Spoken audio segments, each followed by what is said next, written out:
సుమారు 40-45 వేల మంది న్యాయవాదులు అన్ని కోర్టులలో ప్రతిరోజు ప్రాక్టీస్ చేయటం అనేది జరుగుతా ఉంది. బాధాకరమైనటువంటి అంశం ఏంటంటే కొంతమంది న్యాయవాదులు కోట్ల రూపాయలు సంపాదించేటువంటి న్యాయవాదులు ఉన్నటువంటి ఈ దేశంలో, ఈ రాష్ట్రంలో రెక్కాడితే కానీ దొక్కాడినటువంటి న్యాయవాదులు కొంతమంది ఉన్నారు. ఈ రాష్ట్రంలో సుమారు 10,000 మంది న్యాయవాదులు సొంతం ఇండ్లు లేక, ఇండ్ల స్థలాలు లేక బాధపడుతున్నటువంటి పరిస్థితి. ముఖ్యంగా ఒకటి ఎందుకో తెలియదు కానీ అడ్వకేట్లకు ఎవరు కూడా హౌస్ ఓనర్స్ కిరాయికి ఇచ్చేటటువంటి పరిస్థితి లేదు. బ్యాంకులలో లోన్లు ఇచ్చేటటువంటి పరిస్థితి లేదు.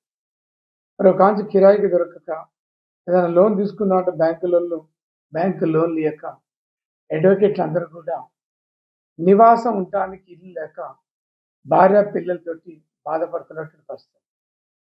అందరికీ అంటే సుమారు 10-12 వేల మంది న్యాయవాదులకు ఇండ్లు కట్టించుకునేటటువంటి ఒక స్థాయి లేక, డబ్బులు లేకపోవడం మూలంగా, ఆర్థికంగా ఇబ్బందులు ఉండటం మూలంగా వాళ్లకు రోజు కోర్టు పోతే వచ్చేటటువంటి అమౌంట్ తోటి ఇల్లు కిరాయిలు కట్టుకోవడం, భార్య పిల్లల్ని చదువుకోవడం, వాళ్ళకి సంబంధించినటువంటి మెయింటెనెన్స్ వరకే సరిపోయేటటువంటి పరిస్థితి. అయితే రాష్ట్ర ప్రభుత్వం ఇందిరమ్మ గృహ నిర్మాణ పథకం కింద అందరికి ఇండ్లు ఇస్తుంది. మరి ఇండ్లు లేనటువంటి న్యాయవాదుల గురించి ప్రభుత్వం కానీ, బార్ కౌన్సిల్ కానీ పట్టించుకునేటువంటి పరిస్థితి లేదు. అందుకనే ఈ రాష్ట్రంలో ఇండ్లు లేనటువంటి న్యాయవాదుల్ని గుర్తించడం, ఇండ్లు లేనటువంటి న్యాయవాదులందరికీ కూడా ఇండ్లు ఇప్పించేటటువంటి ఒక ప్రయత్నం చేయటం. తర్వాత ఈ రాష్ట్రంలో చాలామంది ఫ్లాట్లు ఉన్నాయి, కొంతమంది ఫ్లాట్లు ఉన్నాయి. మరి ఫ్లాట్లు ఉన్నాయి కానీ కట్టుకోగలిగేటటువంటి శక్తి సరిపోతలేదు. అట్లాంటి వాళ్ళని కూడా న్యాయవాదులు ఐడెంటిఫై చేసి ఇండ్లు మంజూరు చేయాలి, ఇండ్ల స్థలాలు ఇవ్వాలి అనేది నేను డిమాండ్ చేస్తున్నాను. ముఖ్యంగా ఇతర రాష్ట్రాలలో, కేరళ, ఢిల్లీ, ఇతర రాష్ట్రాలలో న్యాయవాదులకు సామాజిక భద్రత కల్పిస్తారు.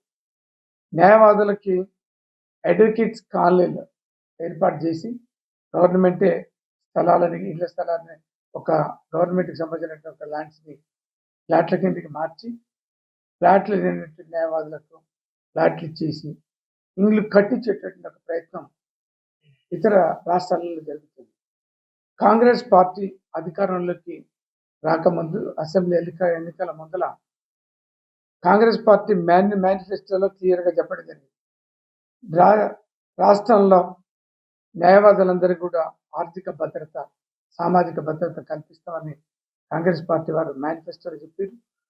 అట్లాగే ఈ రాష్ట్రంలో ఇండ్లు లేనటువంటి న్యాయవాదులందరికీ కూడా ఇండ్లు ఇప్పించేటువంటి ఒక ప్రయత్నం, ఇండ్లు ఇప్పిస్తామని చెప్పేసి కాంగ్రెస్ పార్టీ మేనిఫెస్టోలో చెప్పడం అనేది జరిగింది. అందుకనే ముఖ్యమంత్రి గారికి నేను ఒక రిప్రజెంటేషన్ చేసిన, ఏమని ఈ రాష్ట్రంలో ఇండ్లు లేనటువంటి న్యాయవాదులందరినీ కూడా ఐడెంటిఫై చేయాలి అనేది కోరుతున్నాం.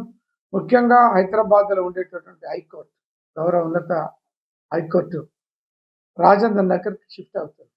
అక్కడ ఆల్రెడీ హైకోర్టుకు సంబంధించినటువంటి ఒక భూమి పూజ జరిగింది, కన్స్ట్రక్షన్ ప్రారంభమైంది. ఊరికి దూరంగా బుద్వేల్ అనేటువంటి ప్రాంతంలో, రాజేంద్ర నగర్ మండలం రాజేంద్ర నగర్ దగ్గరగా బుద్వేల్ అనేటువంటి ప్రాంతంలో ఈ హైకోర్టు కట్టడం అనేది జరుగుతాం. ఎక్కడెక్కడి నుంచో రోజు హైకోర్టుకు రావాలంటే ఇబ్బందికరమైనటువంటి పరిస్థితి. అందుకనే హైకోర్టు అడ్వకేట్లందరికీ, హైకోర్టు ప్రాక్టీస్ చేస్తున్నటువంటి న్యాయవాదులందరికీ హైకోర్టు దగ్గరలో ఒక 20 ఎకరాల భూమి కేటాయించి అందరికి కూడా, న్యాయవాదులందరికీ కూడా ఈ high court advocates complex, high court premises దగ్గర పెట్టాలి. రాష్ట్ర వ్యాప్తంగా అన్ని జిల్లా కేంద్రాలలో మరి అన్ని కోర్టు హెడ్ క్వార్టర్స్ ఉన్నటువంటి ప్రాంతాలలో గవర్నమెంట్ భూమిని అలాట్ చేసి ఫ్లాట్లుగా విభజించి ఫ్లాట్లు ఇచ్చి అందరూ న్యాయవాదులకు ఇండ్లు కట్టించేటటువంటి ఏర్పాట్లు చేయాలని చెప్పేసి అడ్వకేట్స్ కాలనీలు పెట్టడం, అడ్వకేట్స్కి సంబంధించినటువంటి ఒక కాంప్లెక్స్, రాజీవ్ గృహ లాంటి ఒక కాలనీ పెట్టేసి తక్కువ స్థలాల్లో ఎక్కువ ఇల్లు కూడా కట్టవచ్చు. ఇల్లు లేనటువంటి న్యాయవాదులందరూ కూడా ఇవ్వచ్చు. అందుకనే రాష్ట్ర వ్యాప్తంగా ఇల్లు లేనటువంటి న్యాయవాదుల్ని కాపాడాలని, అడ్వకేట్స్ కాలనీలు ఏర్పాటు చేయాలని, హైకోర్టు న్యాయవాదులందరికీ కూడా రాజేంద్ర నగర్ దగ్గరలో గవర్నమెంట్ స్థలం కేటాయించి అందరికి కూడా నివాసం ఉండడానికి కావాల్సినటువంటి ఒక ఇండ్లు ఇప్పించేటువంటి ఏర్పాటు చేయాలని చెప్పేసి న్యాయవాదిగా నేను గౌరవ ముఖ్యమంత్రి గారికి సంబంధిత అందరు అధికారులకు ఫ్యాక్స్ ద్వారా రిప్రజెంటేషన్స్ పంపడం జరిగింది. ధనవంతులైనటువంటి అడ్వకేట్లకి ఇండియాలో అంటలేము, బిల్డింగులు ఉన్నటువంటి వాళ్ళకు ఇండ్లు ఇవ్వాలంటలేము. ఒక సర్వే చేయాలి, భారత్ కౌన్సిల్ వారు ఒక సర్వే చేయాలి. సర్వే చేసేందంటే ఎవరెవరికి ఇండ్లు ఉన్నాయి, ఎవరెవరికి ఫ్లాట్లు ఉన్నాయి, ఫ్లాట్లు ఉన్నటువంటి వాళ్ళకి ఇండ్లు కట్టించేటువంటి ఒక ఏర్పాటు. ఇండ్లు గవర్నమెంట్ ఇప్పుడు ఇందిరమ్మ ఇండ్ల కింద ఇప్పుడు ఒక్కొక్కరికి 10 లక్షలు ఇస్తుంది. ఇంకా కొంచెం, ఎందుకంటే అడ్వకేట్ అన్నప్పుడు ఇల్లుతో పాటు ఆఫీస్ కూడా నడపాలి కదా. ఒక చిన్న రూమ్ అడిషనల్గా ఒక రూమ్ వేసుకుని ఇంకా ఆఫీస్ మెయింటైన్ చేసుకునేటట్టుగా పేదలైనటువంటి న్యాయవాదులకి, అర్హులైనటువంటి న్యాయవాదులకి ఇండ్లు ఇవ్వాలి, అడ్వకేట్స్ కాలనీ కట్టాలి.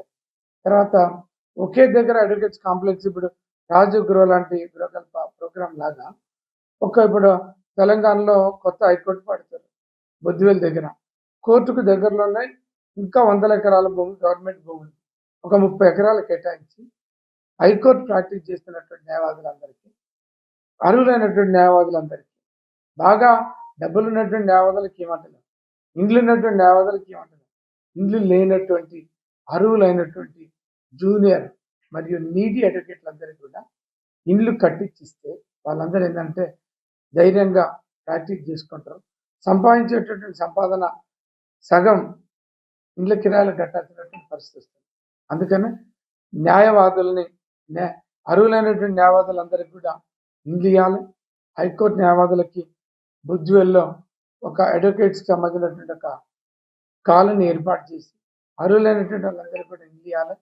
రాష్ట్రంలో అడ్వకేట్లని, అర్హులైనటువంటి న్యాయవాదుల్ని, పేద న్యాయవాదుల్ని ప్రభుత్వం ఆదుకోవాలి, వాళ్ళకి ఇండ్లు ఇవ్వాలనేది డిమాండ్ చేస్తున్నాం.